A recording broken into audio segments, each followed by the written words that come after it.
I was 24 when I bought my first condo. $500,000, paid in full. No mortgage, no help, just me. Nobody clapped. Nobody congratulated me. Instead, my mom asked if I was finally going to stop acting better than everyone else.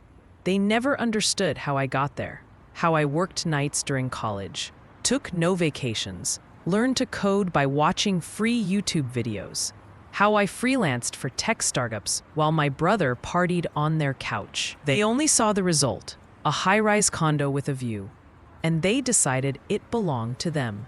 "You know we raised you," my dad said one evening when they came to see the place. Mom walked through every room like she was inspecting a hotel she was about to move into. "This would be perfect for us," she said.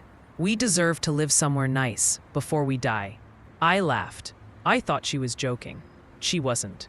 They started dropping comments constantly. "Your father's back hurts from the stairs in our house. Our roof leaks. Your condo is just sitting there while you're working. You're ungrateful. We gave you life." They even brought my brother into it. He called me one night drunk, laughing. "Just give them the damn place. You're rich now, right?" But I wasn't rich. I was finally breathing. After years of scraping by, I had a home I could lock and feel safe in, and I wasn't about to give that up. Then came the party. My brother's 30th birthday, a big backyard event. He rented speakers. My parents invited the entire extended family. I showed up out of obligation. That was my mistake. At first, it was fine. I stayed in a corner sipping soda. Then my uncle walked over, grinning. "So, your mom says you're giving them your condo. That true?" I froze. "No, that's not happening." He looked confused. "But she said." I turned to find her, and there she was, already watching me, expression cold. My dad stood next to her, arms crossed. I didn't cause a scene. I walked over and asked if we could talk privately. She refused, loudly.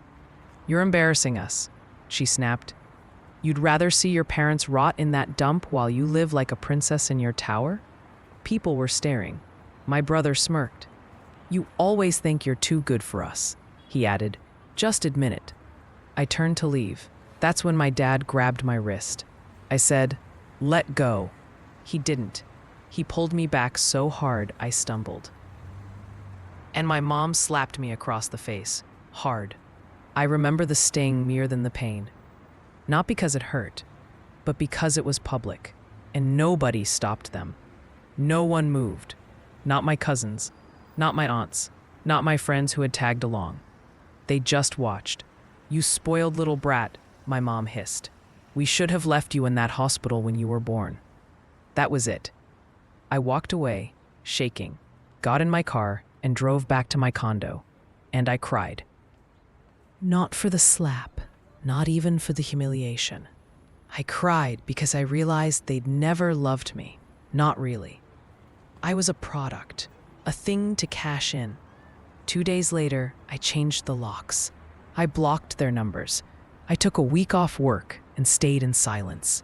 No calls, no family, just me, my condo, and the truth. But it wasn't over. Not yet. They weren't done with me. And I wasn't done with them either. A week after the party, I got served. They were suing me for emotional damages and parental reimbursement. They claimed I owed them for raising me, food, housing, medical bills, even lost wages for time spent caring for me during childhood. I read the paperwork in silence, heart racing. My father had signed every page. My mother included a handwritten note. "You can either give us the condo, or we'll take everything through court. Your choice." That's when it clicked. This wasn't just entitlement. It was war. I didn't panic. I called a lawyer, a good one. He skimmed the documents and snorted. "This is nonsense. It'll get thrown out." Still, I filed a restraining order and had my building update the security list. I wasn't taking chances. Days passed, then weeks. I expected them to back off. Instead, they doubled down. They told our relatives I was mentally unstable, on drugs, and dangerous. They claimed I'd stolen money from them, that I'd trapped them in poverty. My uncle texted me, "I don't know what they're doing, but they're making a mess. People are talking." I ignored it. Then my brother showed up at my door. I didn't let him in. He stood outside for 15 minutes yelling through the hallway. "Wow, so it's true. You turned your back on your own blood for a view and a doorman." He left a voicemail after. "I hope you're proud. You've turned mom into a shell. She cries every night. Hope your fancy condo keeps you warm."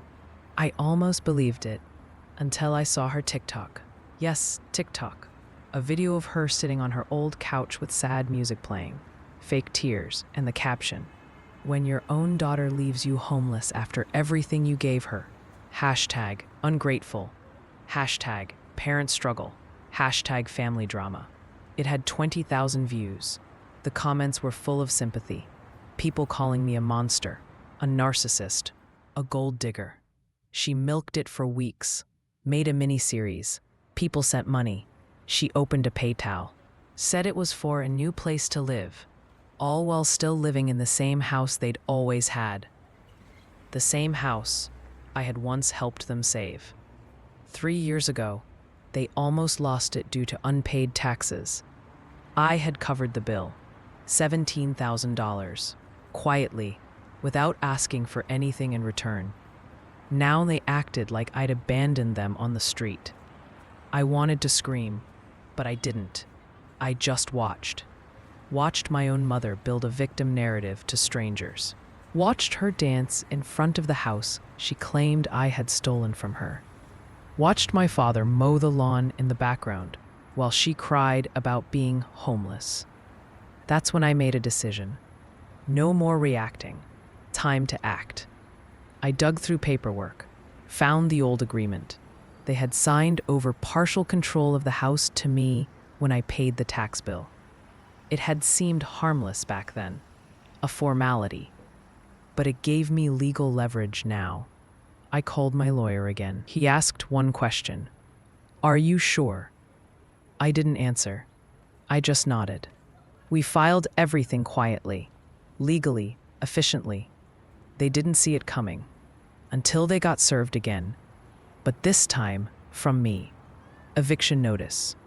I was exercising my right to force a sale of the property.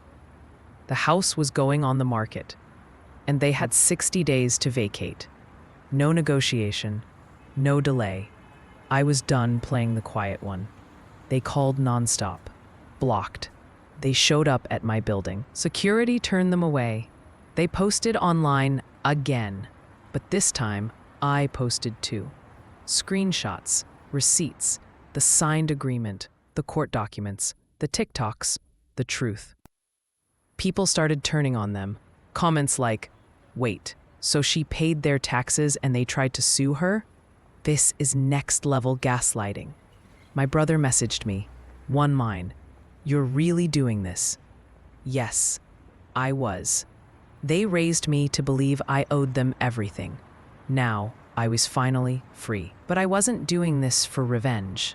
I was doing it for peace. For the version of me that cried alone after the party. For the kid who bought a condo and expected to be loved, not looted. Selling that house wouldn't fix everything, but it would be a start. 2 weeks before the closing date, my mother showed up at my work. Not my apartment, my office. She sat in the lobby until the receptionist messaged me, unsure what to do. I stepped outside. She was wearing sunglasses even indoors. Tears, a show, I didn't care. "You're really going through with this?" she asked, voice trembling. "You're kicking your own mother out of her home?" "No," I said. "You did that when you sued me." She scoffed, tried to laugh, but nothing came out. "You know," she said, "I always thought you were the weak one. Quiet, sensitive, soft." She leaned in. "Turns out you're just cold." I said nothing. She stood, shook her head, and walked out. That was our last conversation. 2 weeks later, the house sold. A young couple bought it. Newlyweds. They loved the backyard, the kitchen, the charm. They didn't know the history. They didn't need to. The moving truck arrived 2 days before the deadline.